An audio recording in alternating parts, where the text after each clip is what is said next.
Welcome back to Third Phase of Moon. My name is Blake Cousins, and I'm bringing to you breaking news right out of Venezuela. President Hugo Chavez, the populist who declared the socialist revolution in Venezuela, has just died at age 58. You know, the U.S. has been spying on him. There's been UFO sightings over Venezuela for many years. We have special Dr. J. Elias as our correspondent right from Arizona here with us at Third Phase of Moon. Thanks for joining us for this breaking news, John. Anytime, Blake, anytime.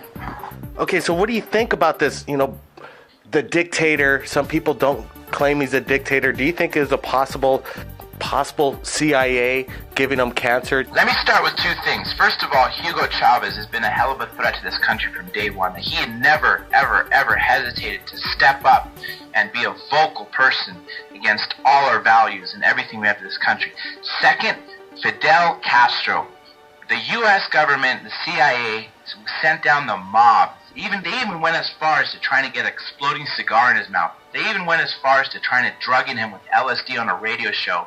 So I would not be surprised if we are responsible for Hugo Chavez's death. I mean, it just makes sense. Do you think 3 years old, the leader of a country, honestly, he doesn't have the top of the world care there? Of course, it makes perfect sense. There has to be a conspiracy involving around the two. He's too young to die naturally. So basically, what do you think about, disclosure now out of Venezuela that he's going to be out? Who's coming in? Do we have any idea who's going to be the next president of Venezuela? Honestly, that I don't know, but what I do know is that we step in as a U.S. every time someone passes to go in and try to put a dictator. Look what happened in Egypt. We put in a CSUN professor, California State University, Northridge. He is now the leader of Egypt. Gaddafi, we put him in place. We helped him get in place. We put our Saddam in power. I mean, I would not be surprised if we put someone else in power in Venezuela. This would just be along with what we've been doing for the last 100 years, 80 years. So do you think with this event that happened just, a few hours ago, is it going to be positive or negative for the U.S. and, people in regards to the UFO phenomenon and everything else for that matter?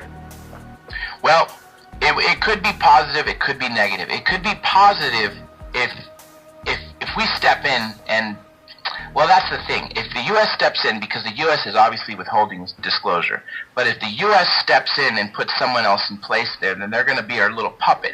However, Hugo Chavez was a good friend with Fidel Castro and Raul Castro, and so now Raul Castro is running Cuba. I wouldn't be surprised if they have a little communist friend over there to help them get someone else to stay a communist state. Nonetheless, they are second, third world country. I don't know how you want to argue which one of the two they are, but they're definitely not top, first world, that's for sure. And therefore, I wouldn't be surprised if they can't cover up their UFO sightings. Maybe as a threat to the U.S., they would release their files just to say, screw you. Wow, I really appreciate your insight on this breaking news matter, Dr. John Elias. What have you learned from when you were over there at the Congress right before this happened? What was the most intriguing thing in Arizona that you came away with in regards to the UFOs? Did you learn anything, see anything that you've never seen before?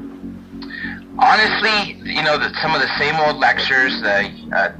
John Greenwald Jr. was one of the speakers, and he does the blackvault.com, where he basically does freedom of information requests, and he keeps getting files from the FBI, CIA, NSA, and he proved that as recently as 2010 that the U.S. Air Force is still involved in investigating, even though they claim in 1969 they shut that down. So that's what I learned. But everything else was kind of disclosures on the tip of the iceberg. This is going to happen. But I'll tell you what I learned from the non-speakers. There are a lot of people experiencing things and a lot of people seeing things in the sky. I couldn't, as you sent me there as your correspondent, people were coming to me left and right and telling me, hey, let me tell you what I saw. Let me tell you what I've been through. And I've heard a story after story after story, and a lot of them sounded legitimate, Blake. Wow, and we did post some of this video on Third Phase of Moon, and hopefully in the future we'll be working with you, working on documentaries, speaking to people that had eyewitness testimony and on the ground video and interviews, right, John? Oh, you know we will. I made sure I came away with those people's contacts. All right, that was Dr. J. Elias joining us right here at Third Phase of Moon for breaking news right out of Venezuela. Hugo Chavez dies at 58. Could it have been U.S. involvement? Who knows? But it's a good day, we think, right here at Third Phase of Moon. With friends like Fidel Castro and stuff like this, these guys aren't the good guys. They need to go.